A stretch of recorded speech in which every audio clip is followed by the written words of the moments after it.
Sebelum melanjutkan, jangan lupa subscribe dulu, terima kasih. Bab 496, Akulah Sang Ratu. Saat ini, menjadi topik hangat di media bahwa Lu Qianqian akan mengambil alih Lu Holdings. Lagi pula, sebagai gadis berusia 20 tahun, Lu Qianqian akan menjadi ketua termuda dalam sejarah Jianchuan.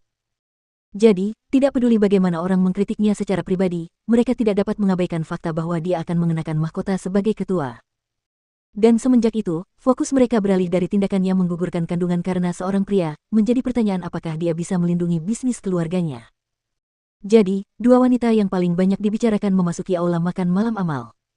Tidak ada kursi di aula malam ini. Semua orang akan berjalan bebas di aula untuk mengadakan lelang dan kegiatan amal.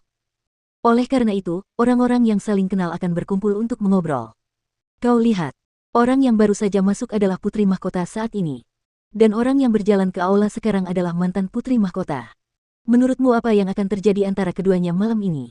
Apakah orang-orang di Huangyao semuanya sangat mencolok?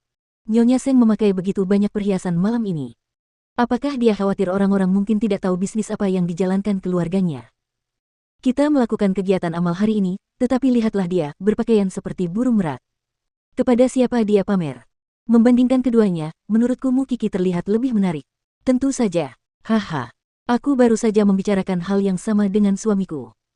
Putri mahkota Huangyao saat ini pasti bersaing dengan Mu Kiki sehingga dia sengaja membuat dirinya terlihat canggih. Tapi menurutku Mu Kiki bahkan tidak peduli padanya. Huran berdiri di sudut sambil memegang gelas sampainya. Dia mendengarkan gosip-gosip itu dengan saksama sementara Mu Kiki dan Lu Qianqian berjalan ke arahnya, di luar dugaannya. Qianqian, ini nona muda dari Hu Holdings. Dia juga kakak ipar ketigaku. Aku tahu, kata Lu Qianqian, bagaimana kabarmu? Saya dengar Nona Lu akan menjadi ketua Lu Holdings. Selamat. Keduanya memiliki rumor buruk di sekitar mereka. Jadi, ketika mereka bertemu satu sama lain, mereka tahu mereka akan menjadi teman. Mu Kiki tahu ini akan terjadi, jadi dia berkata, jangan terlalu bersemangat ketika kalian berdua menonton drama yang bagus. Kamu bahkan belum memulai permainannya.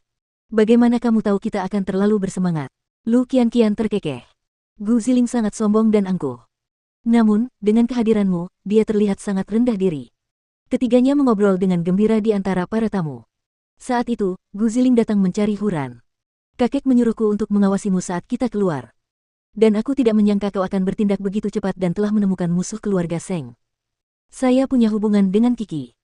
Selain identitas saya sebagai anggota keluarga Seng, saya masih seorang Hu. Mengapa saya tidak bisa berbicara dengan teman saya untuk sementara waktu? Apa kau tidak tahu kalau kakek akan marah karena ini? Lagi pula, apa gunanya bicara dengan seorang pengkhianat? Melihat Gu Ziling mendekati Mu Kiki dan kawanannya, semua tamu menatap mereka. Mereka sudah menunggu momen itu sejak awal. Sejak kapan kakak ipar kedua punya wewenang untuk memutuskan untukku? Huran menatapnya tajam. Kamu baru saja pulih dari kondisimu. Aku khawatir kamu mungkin tidak bisa membedakan yang salah dari yang benar, jelas Gu Ziling. Kamu tidak berinteraksi dengan dunia luar selama 2 tahun. Bagaimana kamu bisa tahu apakah orang yang kamu temui adalah manusia atau setan? Dia mengingatkan Huran bahwa dulunya dia pernah disentuh di kepala. Lagi pula, apakah kamu tidak merasa jijik berbicara dengan orang yang membedah tubuh manusia setiap hari? Gu Ziling mengatakan hal ini pada Huran, namun di saat yang sama mempermalukan Mu Kiki. Benar saja, dia menggunakan ini sebagai senjatanya untuk meremehkan Mu Kiki. Siapa yang pernah memberitahu Mu Kiki sebelumnya? Dia benar-benar peramal. Lu Qianqian tertawa di samping Mu Kiki. Karena dia tahu bahwa Gu Ziling pasti terlalu percaya diri. Dia mungkin belum pernah melihat keterampilan bertarung Mu Kiki. Xiao Qier dulunya adalah domba yang lembut di pelukan Seng Xiao. Namun, saat ia keluar dari pelukannya, ia telah berubah menjadi rubah yang licik. Apa yang terjadi pada mereka yang menindas Xiao Qi sebelumnya? Apakah aku membedah tubuh anggota keluargamu? Mengapa kau memiliki prasangka seperti itu? Atau apakah karena Xiao Xiao memilih untuk meninggalkan keluarga Seng dan membangun bisnisnya sendiri daripada menikahimu sehingga kau menyimpan dendam padaku? Mu Kiki mengangkat alisnya saat menghadapi Gu Ziling. Nah, serangan baliknya telah dimulai. Lupakan saja masa lalu. Setidaknya sekarang aku adalah istri CEO Huangyao, dan kau tidak. Kedengarannya kamu sangat bangga akan hal itu. Mu Kiki tersenyum. Kalau begitu, apakah kamu berani memberitahu orang-orang tentang penyakit ayahmu? Xiao Xiao sengaja memberitahunya berita itu sebelum dia pergi. Wajah Gu Ziling langsung berubah saat mendengarnya. Kau pamer di hadapanku karena kau tahu identitasmu sebagai wanita muda kaya sedang terancam, bukan? Mengetahui bahwa kakek Seng sangat sombong, apakah kau pikir dia akan memaksa kakak kedua untuk menceraikanmu begitu keluarga Gu runtuh? Gu Ziling tidak menyangka bahwa Mu Qi akan tahu begitu banyak hal di balik layar. Kau seharusnya bersyukur saat aku mengabaikanmu. Mengapa kau malah datang untuk memprovokasiku? Apakah kau tidak khawatir orang-orang mungkin tahu tentang krisis yang dihadapi keluarga Gu sehingga kau memintaku untuk mempublikasikan berita itu untukmu? Tidak masalah. Aku benar-benar bisa membantumu. Gu Ziling tampak sakit. Dia meneguk sampainya di gelasnya.